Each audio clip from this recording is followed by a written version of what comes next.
Welcome to the AI Industry Report, the daily brief built by AI, about AI, from the Agentic Marketing Academy. It's Monday, August 24th. 4 stories today, and the first one is about following the money instead of the headlines to figure out which AI company is actually winning right now. So, let's get started. If you only pay attention to which chatbot everyone's talking about, you'd have missed this one. Perplexity's annualized revenue just crossed $750 million, up from under $250 million at the start of the year, more than tripling in about 8 months.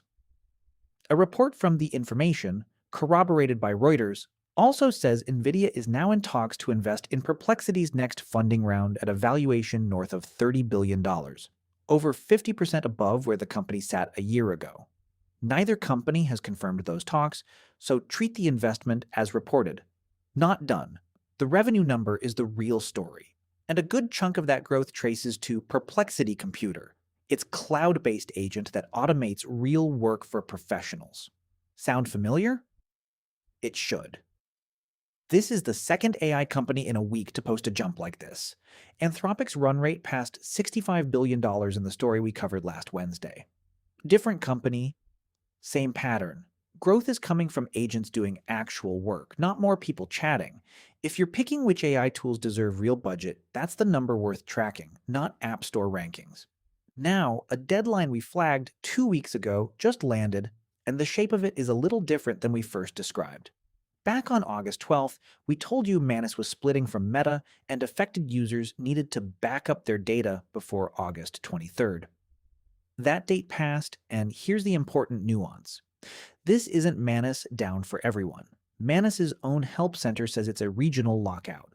Accounts tied to the regulatory unwind of the Meta deal, concentrated in specific jurisdictions, lost access entirely while that data gets deleted. If you're not in one of those accounts, Manus is working exactly like normal, including a separate, unrelated free access promo on its 1.6 and 1.6 Lite modes running through the 25th.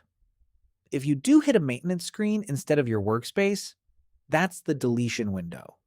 Not a glitch. And access returns August 25th at 8 a.m. Singapore time. 2 quick ones from Google to close out. First, local services ads quietly got a lot more specific. Google broke its old generic categories, things like restaurant or auto repair, into dozens of granular options, added something called pre-badge ads that let you start collecting leads while you're still finishing onboarding, and widened which categories get excluded from the verified badge to include auto, beauty, and dining.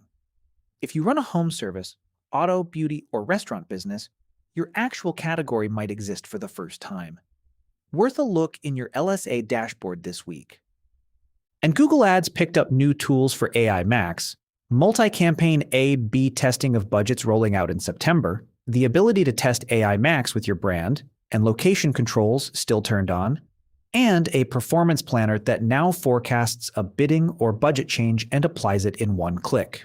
If brand safety was your excuse for not testing AI Max, that excuse is gone. Source: Google's own ads and commerce blog, published August 20th. So here's your one thing for today. If your business leans on any single AI tool the way some of you lean on Manus, write down which of your files only live inside it. That's the list you'll want backed up before the next transition, not during it. That's today's report, the transcript, and every source linked at AIindustryreport.com.